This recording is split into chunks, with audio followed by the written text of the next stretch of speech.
Bodybuilders. My name is Anthony Powell, and as always, I'm joined here by my co-host, Bill Schulman. The focus of our show is a little bit different today. As you know, we usually discuss a plethora, and I know you didn't know I had that large of a vocabulary, a plethora of sports topics. Today we're going to be focusing on the world of bodybuilding and of athletic body training. And to do that, we have a former Mr. America and Mr. Universe, Mike Mentzer, who is now an athletic trainer at Gold's Gym in Venice. And Mike has also written 3 books on bodybuilding. And along with Bill, Mike, I'd like to welcome you to the show. Thank you, Anthony. Okay, and I guess a logical point would be to start with, how did you first learn about bodybuilding, and how did you first know that this is what you wanted to devote a large portion of your life to? Well, it's one of those proverbial, often heard stories in bodybuilding. I was at a drugstore with my mother in my hometown of Ephrata, Pennsylvania, and while she was off doing some shopping, I was looking over the magazines, and all of a sudden my attention was arrested by the sight of a muscle man. And I knew instantly, there was no lag time, this is what I was going to be, and it was a love affair, and I've been doing it ever since. That's interesting. I'll be darned. Let me ask you, Mike, what role do you think genetics plays in the sport of bodybuilding? It's very important. It's hard to determine exactly how important, along with motivation and the discipline involved, of course. I would say it's right up there, a prime determinant for sure. So you're saying that there are certain people who are born with certain body types or certain muscle lengths that they can't correct for? Yeah, I think most sports tend to have certain body types that excel more than other body types. For instance, in basketball. In bodybuilding, the indices aren't quite as evident, but things like you mentioned, muscle belly length, bone size, and then one that's not so tangible is an inherited predisposition towards building muscle mass. And that's something you can't determine until you actually begin training. Some people, when they start training, grow almost immediately. Then there are other people who train for years and years, as you've probably seen in various gyms, who never grow at all. Something that I was curious about, because there's so many different theories about training, and I hear people say, well, you can eat anything you want as long as you're working out constantly, and I've never held that to be true. How important is diet when one is training? Is there a percentage where you should devote to exercise versus diet? Or? No, I think they're both 100% important. Years ago, there was a saying that diet is 80% of bodybuilding, but I don't think you can quantify it that way. You've got to train properly and you've got to eat properly. I think diet is important because one of the first requisites in being a great athlete is that you're healthy, and you've got to eat a well-balanced diet to be healthy. But I don't think it's any more important than that. Many athletes tend to overemphasize certain elements of diet like vitamins and protein, and again, the most important requirement is that you eat a well-balanced diet just so that you're healthy. Kind of a follow-up on that, is there a percentage that you should devote in your diet to, let's say, carbohydrates, to protein, to fat? Well, if you were to listen to the hucksters of the nutritional products, you would believe that your diet should be made up entirely of protein. But if you listen to qualified nutritional scientists, you'll hear most often that your diet should be 60% carbohydrates, 25% protein, and 15% fats. That's true for athletes and the average individual alike. I know a lot of people, it seems like the bodybuilding era is starting to pick up more in the last, say, 10 or 15 years. Yeah, I think so. And a lot of these athletes, men and women, come from different sports. Do you consider bodybuilders to be athletes, or would you consider the sport more of a discipline? Well, I think all sports involve discipline. It depends upon how you define sport. The fact that you have all these men around the world engaged in serious physical training, which will eventually culminate in the pursuit of a competitive goal, I think it's a sport. Okay. Talking about your career today as an athletic trainer, are you enjoying sharing your knowledge that you've obtained over the years and sharing it with other people and helping them build their bodies? Is it giving you a lot of personal satisfaction? Yes, it is. I competed for, up to 10 years, and as you may know yourself, athletic training gets to be a little old as you get older yourself. But now I do enjoy sharing the knowledge that I acquired over the years of my own training with my clients, and it's very, very satisfying. Mike, I'm sure there's a lot of people out there who would like to improve their physiques and their bodies and would want to go to perhaps a trainer. But what should somebody look at when they are looking into getting a trainer? What are some of the qualifications maybe? Well, not necessarily his muscular development or even his athletic appearance. It's actually very difficult. Presumably the person's going to the gym because he knows little or nothing about training. I think the only way to do it would be to assess his general intelligence level and listen as to how well he explains the principles of productive exercise, as to whether or not he has a grasp of the principles of exercise. A couple things that I've run across, and while I've been training, is that people generally want either two types of ways to improve their body. They either want to get more muscle mass, or they want to become defined. Talk about a little bit about the different theories between gaining mass, what you should do, and maybe if somebody just wants to remain lean and not really gain any mass. Good point. As a matter of fact, there are two types of basic training. You can train either for muscle mass or endurance, which tends to burn body fat and keep you lean. For those who want to build muscle mass, the most important principle is that of intensity. The harder you train, the more weight you lift, the more you put into it, the more muscle you'll develop. And those who are looking to just remain lean and not develop muscle, perhaps tone themselves, the intensity factor, the amount of weight they lift, is not so important. They don't have to push themselves quite as hard. Let me ask you, Mike, there's been a lot of talk for years and years and years, and not only in bodybuilding, but several sports, about the use of steroids. Right. How prevalent are they today compared to when you were competing? Well, I think generally there's a movement away from steroid use since the increased media attention towards the deleterious effects of steroids. But in those who are still competing, I think there's an even greater use and abuse of steroids. For those who are hell-bent on competing, there's definitely more steroid use. And even beyond steroids, now they're taking what's called growth hormone, which is not a steroid compound in itself, but does affect the body's rate of growth enormously, from what I hear. As far as giving you more size and bulk? More muscle mass. Okay. Have there been any proven studies? Because another thing you hear from a negative side amongst the general public is, for instance, a male will not be able to have kids 10 years from now. Is this all just, I know you've talked about that. Well, as is the case with the media, very often when there's something that's possibly dangerous, they tend to get all kinds of things confused, and they bring other issues into it. Yes, steroids can be dangerous in certain ways, but not that particular way. It does not affect fertility. I know of many top bodybuilders who have been training and taking steroids for up to 20 and 30 years who have healthy families. Do you feel they are necessary to compete on an international level with Mr. Olympia, the Lee Haneys of the world? Without a doubt. Not saying that Lee Haney does it, because I don't know if he does or does not, but I'm saying on that level. Yeah, if you want to compete on even the local, national, international, or professional level, without a doubt, steroids are a part of it. Can you define for our audience what a steroid rage is supposedly? Well, in the general media and in the bodybuilding media also, there have been reports about bodybuilders who have started fires, decimated whole bar rooms full of men because they're on steroids, and the implication is that steroids affect the mood, the personality.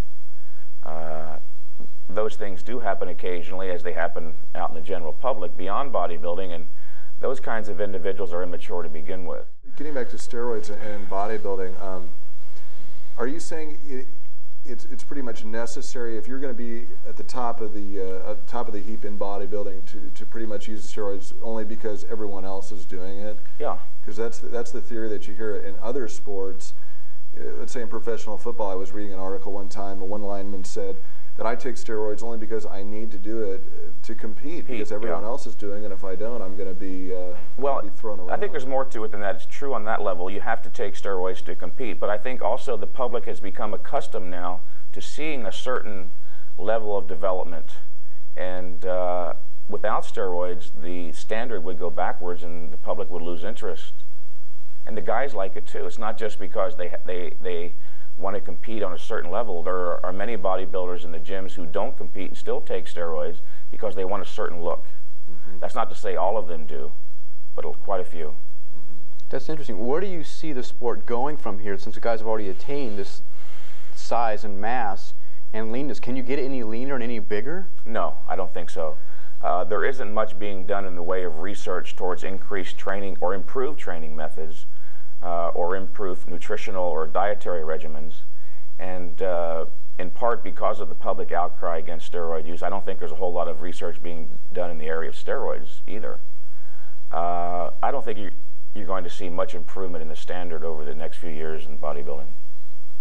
I think that one thing that needs to be touched on, though, is that I don't think people should get the idea that they can just take steroids and they're going to develop into these Greek gods. I mean, you've still got to train and diet intensely. It's been proven that those who take steroids and do not train do not get any results either. And it should be stated to the general public that there is a definite health risk. I've been involved in bodybuilding for almost 30 years, and I've never met anyone, but that's not to say that there aren't those who haven't had health problems. I'm sure there are those guys out there who are taking many times the recommended daily dosage and are having problems. It just stands to reason that there's going to be somebody out there who does that. But it should be borne out, too, that there is a health risk, and there's also a legal risk involved now also.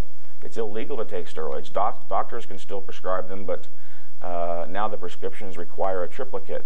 The government controls it, so it's much harder to obtain, and those who do take them are running a legal risk as well as a health risk. Well, there's such an overall drug awareness in our country today that that's certainly added to the awareness of steroids in sports. So all those things working together make it kind of a dangerous thing to do. You mentioned also along the same lines with, I guess, growth hormone for the layman, including myself. Would that give you size, and what effect would a steroid give you? Is it more energy, or what's the purpose? No, steroids are growth hormone. The difference between the two, I guess, is what I'm saying. Well, I can't speak from personal experience. When I was competing years ago, I did take steroids. I never took growth hormone. From what I understand, the reaction is a little bit different with the growth hormone. It operates on different bodily systems, and the results are not quite as evident initially as with steroids. As soon as they start taking steroids, there's a response. Growth hormone, it takes time. I'm curious, when you were competing, did you ever, because a lot of people don't like the appearance of bodybuilders, they think it's kind of grotesque. Was that hard for you to deal with, people saying to you, you look hard, you're too big, you're too... No. As a matter of fact, I was always a bit of a rebel throughout my life, and the thought that I would be different from other people never bothered me, and when I heard that it bothered other people, it even gave me more impetus to continue training. That's a good philosophy. I'm sure a lot of their negative comments come from jealousy, because I think so too. The dedication that it requires to look, like when you're competing is just tremendous. Yeah, as a matter of fact, I've talked to many people in the past who claimed initially they didn't like the look of a bodybuilder. Then I would bring them to a physique contest and show them the magazine. Over a period of time, their standards changed. They didn't feel as threatened. We've got a picture of Mike on the monitor here also. Look at that picture. Excuse me, Mike. That was taken a few years ago, I must say. But you can see the dedication that would take to look like that. I mean, that's hours and hours and hours of training there. How many years was that to get to that point? Well, that was 11 years ago. A photograph taken right before the 1980 Mr. Olympia contest, and I had been training at that point for about 15 years, off and on, but for about 7 years straight through right before that. That's incredible. But an important point, Anthony, I did not train for hours and hours every day, and this is an important issue. Oh, okay. Contrary to what most bodybuilders do, which is train 2 to 4 hours a day, 7 days a week, to obtain that condition, I trained literally for 30 minutes 4 times a week, 2 hours a week. Yeah, because the theory that you always hear is that it does require hours and hours to look like that. The mistaken premise there is that more is better. And the body doesn't necessarily work that way. If 2 hours or 4 hours a day were good, well, why not train 12 hours a day?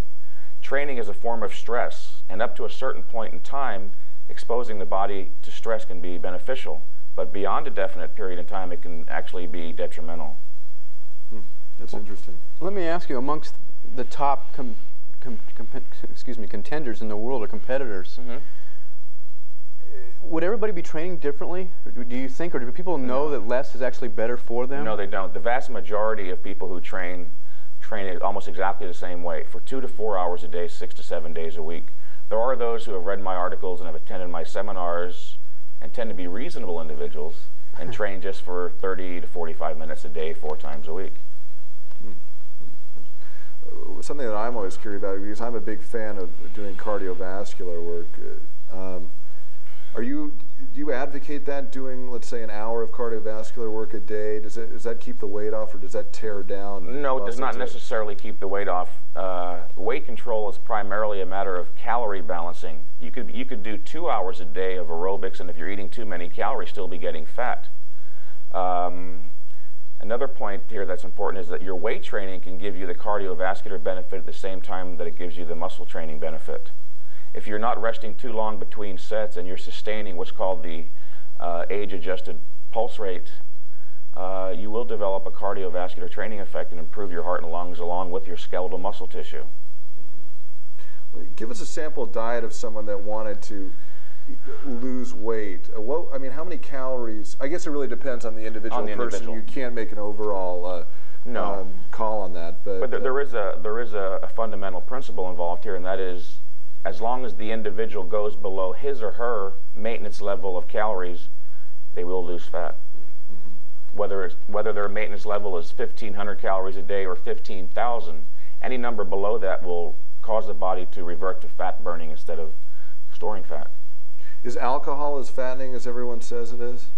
Well, alcohol contains 7 calories a gram. Carbohydrates and protein contain 4 calories a gram, while fat contains 9 calories a gram, so it's in between. No more beer, Bill? I guess so. Is that what he's telling us? No, as a matter of fact, I truly believe that you can indulge in those things on occasion without any harmful effects, as long as you're taking care of yourself, training 2 or 3 times a week, and basically following a well-balanced diet. There's always room for a few calories of beer. A few, I said. Under your theory, I guess, of training, would that apply to men and women? Yeah, the basic physiological principles involved in exercise physiology are applied to everybody, male and female. But it is true that men gain weight in areas that women don't gain weight. Well, you know, I used to think that too, and I think there is a little bit of unobjective sexism there. I've seen a lot of women training now in the gym who gain even faster than some guys. Again, even with the women, it's individual genetic potential that determines how fast they'll grow. Some guys have almost no genetic potential for growth. Same is true for females, but then again, there's some females who exhibit a tremendous potential for growth.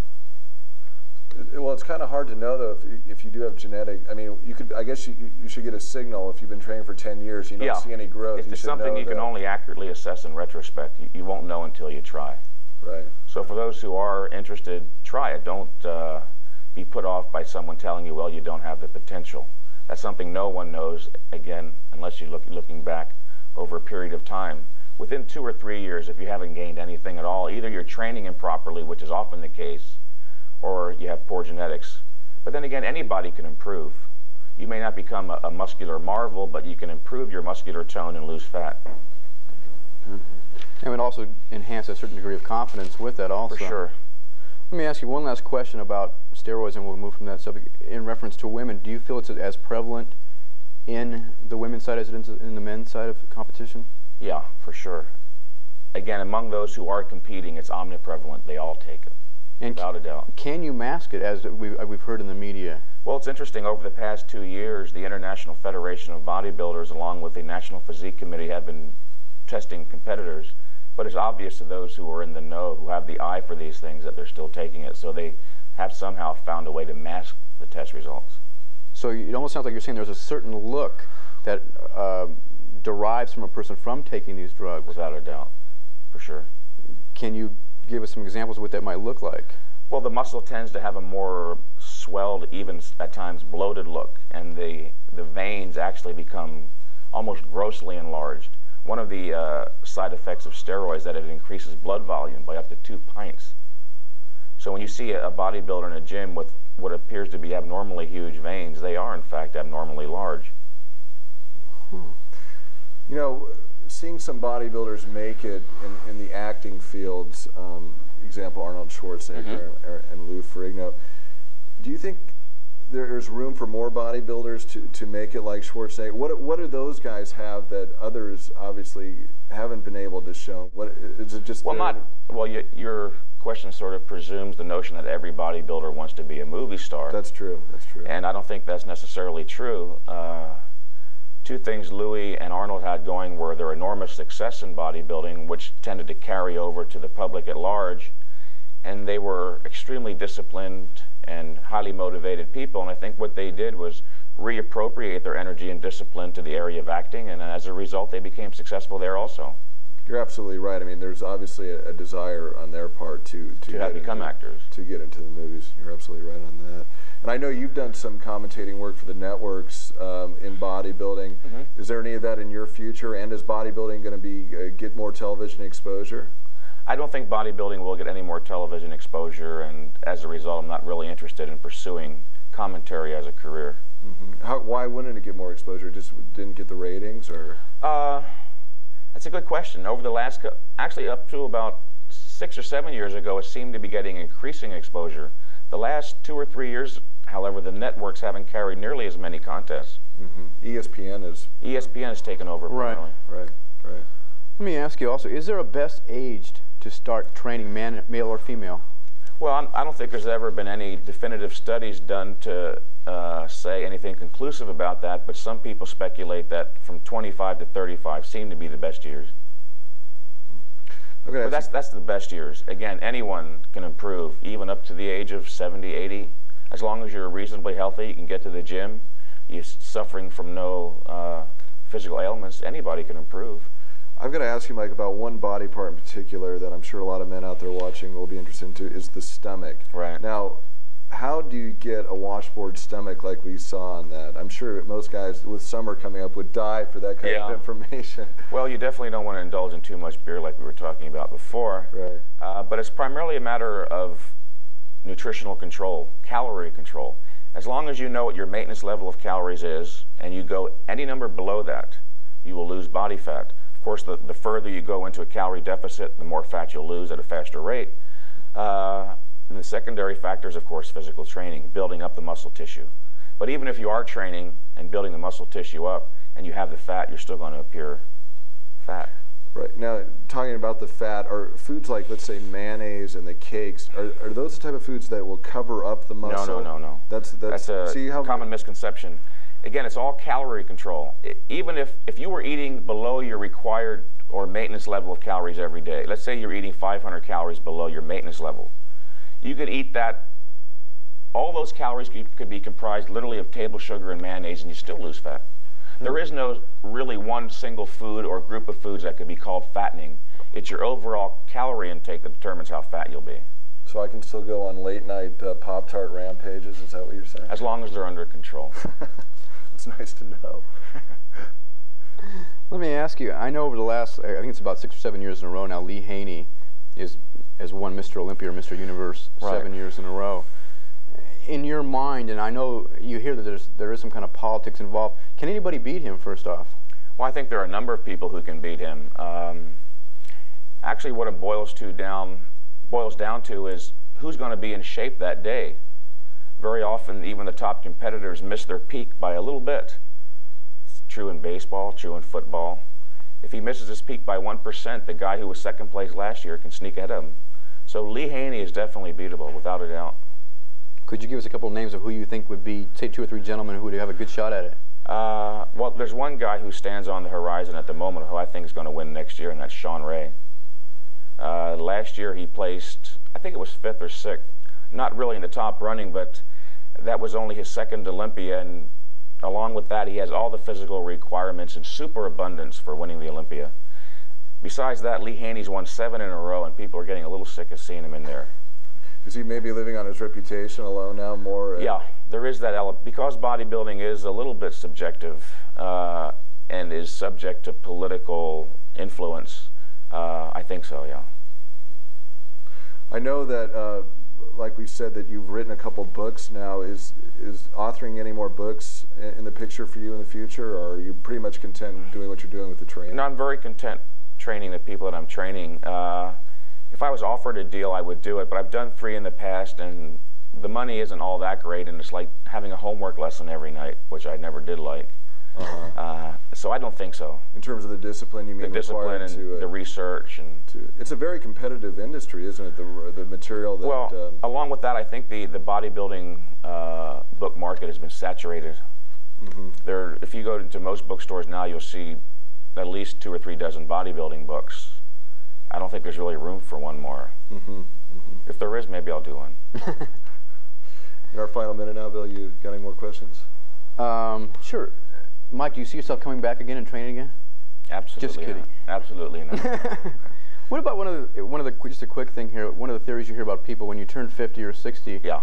everything falls to your knees, which I know is not true. But could you share something about that with a couple of examples? Yeah, I think that's one of those misconceptions that's motivated in part by fear and jealousy and a lack of understanding about what bodybuilding really is.